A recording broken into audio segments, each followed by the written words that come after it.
The wind roared, its howling voice a harbinger of disaster. The sky turned dark and ominous, and the clouds swirled like a terrifying vortex. The town of Clearwater had been warned of an impending tornado, and the residents were rushing frantically to find refuge. People were dashing wildly through the streets, running for their lives towards the nearest shelters. Sirens blared in the distance, warning everybody to take cover. But amidst the chaos, there were others who weren't so lucky. Amelia and her little brother Isaac were running to their home when suddenly a gust of wind caught hold of them and lifted them off the ground. They were thrown tumbling through the air until they collided with a brick wall. Amelia was dazed, her head throbbing in agony. Bits of debris ran down on them from above, and the air was filled with the sound of screams and hollering. Isaac was crying now, his small body trembling with fear. Amelia held him close, trying to shield him from the storm.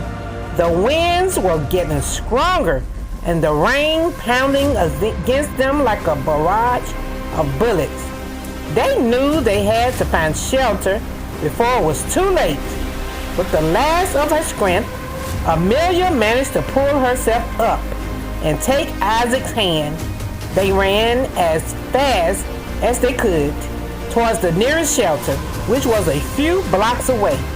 But the gusts of wind were too strong, and they lost their footing several times along the way.